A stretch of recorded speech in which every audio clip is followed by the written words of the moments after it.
Comenzar preguntándole por la decisión más importante que se ha tomado en los últimos días, el lunes pasado, una decisión tomada por el Tribunal Constitucional, considerando nulo lo actuado en el proceso llamado Cócteles, que tenía como imputada a Keiko Fujimori. Esto en virtud de un recurso de agravio constitucional que su defensa presentó ante el Tribunal Constitucional después de que se hubiese rechazado en la justicia ordinaria, en la justicia constitucional ordinaria, un habeas corpus. Explíquenos, por favor, qué es lo que ha decidido el TC y si el habeas corpus podía, como ha interpretado el TC, ser aplicado a una persona como Keiko Fujimori, que está bajo un régimen de comparecencia simple.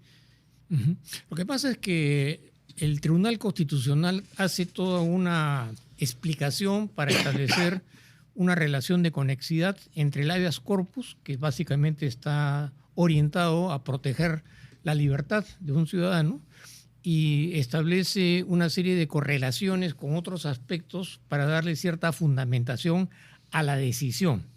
Pero en esencia recurren al debido proceso, a la falta de motivación, al tema de tipicidad, que no es un aspecto necesariamente competente en la justicia constitucional, y otros aspectos que realmente a mí personalmente me llaman poderosamente la atención. O sea, no lo han convencido. No me convencen porque yo estoy, digamos, desarrollando todo un estudio sobre esta decisión del Tribunal Constitucional, partiendo de la premisa, en primer lugar, de que la misma Constitución política, porque estamos hablando acá de magistrados que reinterpretan la Constitución, la misma Constitución establece de manera taxativa de que una autoridad no puede abocarse a un proceso que está en curso. Entre otras razones, porque eso es una interferencia en un poder del Estado, tomando en cuenta que además ese proceso en el cual están ellos interfiriendo a través de esta resolución está en curso. Entonces ahí surge una primera gran objeción, incluso de contenido constitucional. Después me llama poderosamente la atención cuando ellos hacen referencia a un delito de receptación patrimonial, que según ellos sería una modalidad del delito de lavado de activos que ha sido incorporado a la legislación penal en el Perú recién en el año 2016, dejando entrever como noviembre, después de las elecciones, ¿no? Claro, ¿no? Dejando entrever un poco como que esta modalidad no se encontraba incorporada. Y ahí surgen otro tipo de objeciones. La primera de ellas es que el delito de receptación, en la ley que se promulgó en el año 2002, en la cual se incorporó el lavado de activos, ¿Se incorporó al Código Penal el lavado de activos en el 2002? No, en realidad se incorporó al Código Penal en el año 1991. ¿Existe el concepto lavado de activos? Lavado de dinero. Lavado de dinero. Primero se llamaba lavado de dinero, se modificó el artículo 291 del Código Penal, se incorporó el delito de lavado de dinero, procedente específicamente del caso de narcotráfico, y después en el año 2002 se modificó el Código Penal y se incorporó el delito de lavado de activos. Eso es lo que yo leí en una sentencia casatoria de la Sala Penal de la Corte Suprema. Pero esa sentencia casatoria no es mencionada. No, esa y otras más. Pero esa es sobre todo grave, puesto que habla efectivamente de la presencia en nuestro marco normativo del delito en cuestión, que algunos niegan que se pueda utilizar para juzgar los hechos que se le imputan a Keiko Fujimori. Yo creo que el tema del juzgamiento de Keiko es un tema que tiene otro tipo de análisis, ¿no? Pero en este caso específicamente respecto a la sentencia del Tribunal Constitucional, lo que me llama poderosamente la atención es que ellos hacen referencia a la incorporación de un nuevo delito que sería el delito de receptación patrimonial. Y en la ley que se promulgó en el año 2002 se estableció de manera taxativa en la lista de los delitos precedentes que quedaba excluido de manera totalmente excluyente, por no ser repetitivos, del delito de receptación. Y sin embargo ellos vuelven a recurrir a un delito que, como vuelvo a repetir, no sé si lo están utilizando en términos de querer homologar una modalidad, pero como sabemos perfectamente, en materia de tipicidad las leyes tienen que ser objetivamente claras y precisas. Y como te vuelvo a manifestar, cuando se hace la modificación al decreto legislativo 1016 del año 2016 y después se modificó, se incorporó, se hizo una breve modificación a la modalidad, a la descripción del delito de lavado de activos y se incluyó la palabra posesión. A partir de la inclusión de la palabra posesión, el Tribunal Constitucional desarrolla toda una interpretación en materia de tipicidad, afirmando en términos categóricos que el delito de receptación patrimonial, que está prohibido en la legislación de lavado de activos, habría sido incorporado en el año 2016 y que como resultado de eso, dada el tiempo transcurrido, porque las objeciones están dirigidas al año 2011, en el momento de las elecciones, no alcanzaría la tipicidad.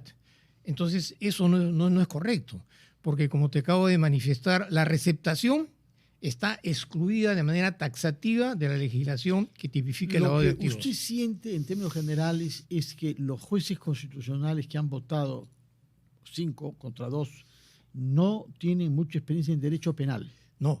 ¿Hay algún penalista entre ellos? Yo imagino que ellos deben tener asesores. Sí, sin duda. Sí. Asesores, sí. Y que además asesores especializados en todo el desarrollo de la legislación de lavado de activos, que es particularmente compleja por la cantidad de modificaciones que ha sufrido en los últimos 20 años desde que entró en vigencia. Entonces, ahí surge un primer gran problema en el sentido de recurrir a una figura o a una denominación, porque no son claros en señalar si se trata de un nuevo delito o si se trata solamente de homologar una definición para poder justificar que esa nueva denominación se incorporó en el año 2016. Y eso no es verdad, no es correcto, ¿no? Entonces usted ha ido a una crítica de fondo, que es la tipicidad y desde cuándo existe en nuestros códigos. Ahora, hay otras 2 críticas que se han hecho, sobre las cuales quiero conocer su opinión. Una es el plazo debido. La señora presidenta, por ejemplo, que votó contra mayoría, hizo un voto singular, la señora Luz Pacheco, insistió en lo grave que es que este proceso haya durado desde ya 10 años, pero no concluye que eso sea una razón para invalidar el proceso. ¿Cuál es su opinión sobre el plazo debido? Bueno, en principio, la defensa del plazo debido es un tema que tiene que ser resuelto por el Poder Judicial. Para eso existen los jueces de investigación preparatoria y para eso existen las fórmulas legales para poder recurrir a un juez de investigación argumentando que el plazo razonable habría sido largamente superado por el tiempo transcurrido. ¿Eso es lo que usted constata con otros procesos de comparables? Lo que pasa es que en el Perú, en nuestro medio judicial, no hay proceso judicial que se ciñe estrictamente a los plazos que están establecidos en las leyes procesales penales. Sobre la base de esa premisa, entonces, no tengo la menor duda que habría que anular cientos de procesos judiciales porque en poquísimos casos se cumplen los plazos establecidos. Y además porque se trata de un proceso complejo, han habido una serie de acontecimientos a lo largo del proceso. No dejo de reconocer que ha tenido una orientación política respecto a las medidas que se han ido aplicando a lo largo del juicio, pero en definitiva uno de los puntos centrales es el tema de la tipicidad penal. Sí, eso ese tema de tipicidad penal es un tema que corresponde exclusivamente al sistema de justicia penal. ¿Por qué? Porque para poder hacer un análisis de tipicidad, entre otras cosas, habría que haber tenido a la vista todo el juicio penal. Pero, ¿qué cosa es lo que decidió la sentencia casatoria de la Sala Penal de la Corte Suprema? Que el tema sobre la tipicidad debía ser resuelto en el juicio por el Poder Judicial, claro, y no por el TC. Claro, porque dada la complejidad, dada el curso de los acontecimientos, dada la valoración de las pruebas que justamente requieren ser actuadas durante el juicio penal, los únicos autorizados, de acuerdo a lo dispuesto por la Corte Suprema de Justicia, porque hubo una excepción en ese sentido, era que sea en el juicio en donde realmente a través de la controversia y las objeciones de la parte con presencia de los fiscales y con los abogados, se dilucide si efectivamente los hechos que son objeto de ese enjuiciamiento encuadrarían o no dentro de los tipos penal que se refieren al delito de lavado de activos. De acuerdo. Hay otro tema conceptual que está en la base de las discrepancias que hay entre los jueces constitucionales mismos y en sectores de la academia y de la opinión pública, que tiene que ver con la aplicación del habeas corpus. Acá estamos ante un recurso que tiene prosapia, porque viene hasta, como su nombre lo indica, desde el derecho romano, tiene más de 2000 años, y se aplica a la libertad individual de una persona a la que arbitrariamente se ha privado de ella. en particular en el voto singular del magistrado Monteagudo, que es casi tan extenso como el voto principal, como el voto mayoritario, casi 40 páginas, sostiene de que no se debía aplicar este caso, puesto que la imputada vivía en un régimen de comparecencia simple y que ya las Cortes habían establecido que eso no significa privación de libertad. Es cierto que ella se fue puesto presa hasta en 3 oportunidades por más de un año total. Por el mismo Tribunal Constitucional que sí, fue liberada. Sí, pero ¿cómo ve usted el uso del habeas corpus? Mira, yo creo que la figura del habeas corpus ha sido de una u otra manera reformulada para poder darle un sustento de carácter constitucional, recurrir a una serie de fundamentos para de esa manera poder declarar fundado el habeas corpus, ¿no? Entonces, no necesariamente eso se ciñe estrictamente al derecho de la libertad, pero hacen todo un análisis interpretativo